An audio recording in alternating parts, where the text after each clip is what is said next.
Welcome to our channel English Tux with Riju and Aditya. তো আজকে বিষয়টি হলো question with do does did, অর্থাৎ ডু ডাজ এবং ডিড দ্বারা কি করে কোয়েশ্চেন বানানো যায়। তো এই question with do does did এবং কোয়েশ্চেন উইথ অ্যাম ইজ আর এর মধ্যে একটা খুব মিল দেখা যায়। সেটা কি না, ডু ডাজ ডিড দ্বারা কোয়েশ্চেনের উত্তরগুলো সবই হ্যাঁ বা নাই হয়, ঠিক অ্যামিজারের মতো। তো এই ধরনের কোয়েশ্চেন বানানো অত্যন্ত সহজ। তো চলুন দেখা যাক কি করে এটি বানাতে হয়।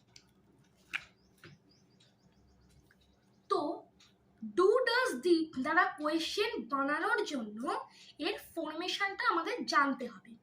তো এর ফরমেশনটা কিরকম, প্রথমে এখানে আমরা ডু বা ডাজ বা ডিড ব্যবহার করব। তারপর আমরা ব্যবহার করব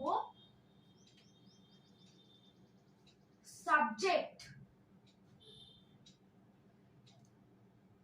অর্থাৎ ডু ডাজ ডিড এর মধ্যে যে কোনো একটা প্লাস সাবজেক্ট প্লাস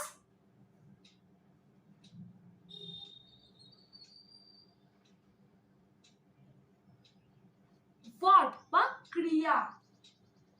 ডু বা ডিজ বা ডিড, ডু বা ডাজ বা did plus subject plus verb আর প্লাস অবজেক্ট।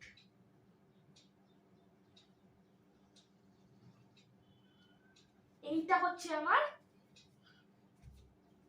এই ধরনের কোয়েশ্চেন মেকিং এর ফরমেশন। তো চলুন এই ফরমেশনটা দ্বারা কিছু কোয়েশ্চেন বানিয়ে নেওয়া যাক। তো এখানে আমি ডু বা ডাজ বা ডিড এর মধ্যে আমি ডু নিচ্ছি, নিলাম ডু নিলাম। সাবজেক্টের ক্ষেত্রে আমি ইউ নিচ্ছি,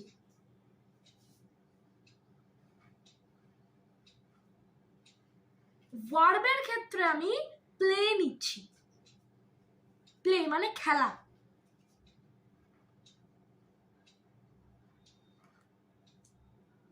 আর অবজেক্টের ক্ষেত্রে আমি ফুটবল নিচ্ছি।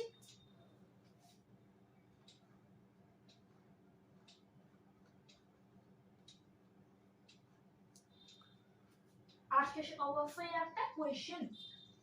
এইবার তাহলে কোয়েশ্চেনটা কিরকম হলো, do you play football? Do you play football? তুমি কি ফুটবল খেলো? তুমি কি ফুটবল খেলো? এইরকম ভাবে আমরা প্রচুর কোয়েশ্চেন বানাতে পারি, ঠিক আছে?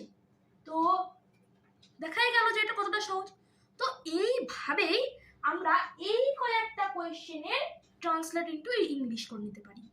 চলুন করা যাক। তুমি কি ভাত খাও?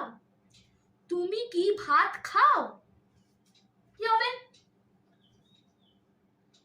Do you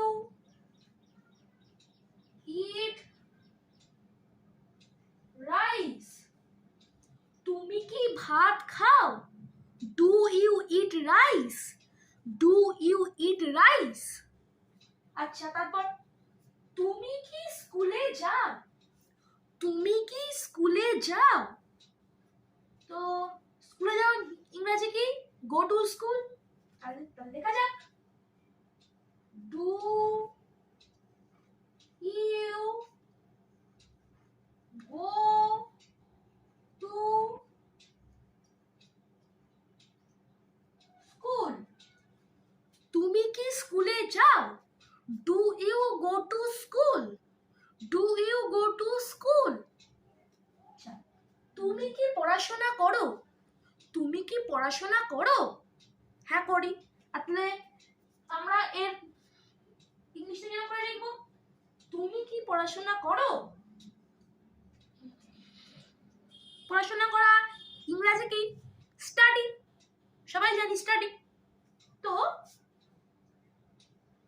do you study? তুমি কি পড়াশোনা করো? Do you study? Do you study? সে কি মাছ খায়? সে কি মাছ খায়? এর ইংলিশটা কি হবে? মাছ খাওয়া ইংরেজি কি? ইট ফিশ। তো কি হবে? যেহেতু এখানে সে আছে বা third person singular number he, সেজন্য এটা ডাজ হবে, ডু হবে না। Does he it fish? সে কি মাছ খায়? Does he it fish? তো এখানে ডিড দ্বারাও আমরা প্রচুর কোয়েশ্চেন বানাতে পারি, কিন্তু এখানে আমি ডিড দিয়ে কোনো কোয়েশ্চেন লিখিনি, তাও আমি মুখে বলে দিচ্ছি একটা। সে কি ভাত খেয়েছিল? সে কি ভাত খেয়েছিল? Did he eat rice? সুবিধার জন্য নোট ডাউন করে নিতে পারেন। Did he eat rice? সে কি ভাত খেয়েছিল? তো এইরকম ভাবে আমরা এরকম প্রচুর কোয়েশ্চেন বানিয়ে দিতে পারি। যেহেতু question is very necessary to make our conversation long, যেহেতু আমাদের কথোপকথনকে আরো দীর্ঘ করার জন্য আমাদের এই কোয়েশ্চেন বলা খুব দরকার, সেই জন্য আমাদের কোয়েশ্চেন অবশ্যই শিখতে হবে। তো এই ধরনের কোয়েশ্চেনগুলো অনেকেরই প্রবলেম হয়, তো আজকে শিখে নিলেন এবং দেখেও নিলেন যে কতখানি সহজ। তো যদি এই ভিডিওটা আপনার একটুও কাজে লেগে থাকে তাহলে লাইক করে দিন এবং শেয়ার করে দিন, এবং যদি আপনি আমাদের চ্যানেলে প্রথম হন তাহলে অবশ্যই সাবস্ক্রাইব করে দেবেন। ধন্যবাদ।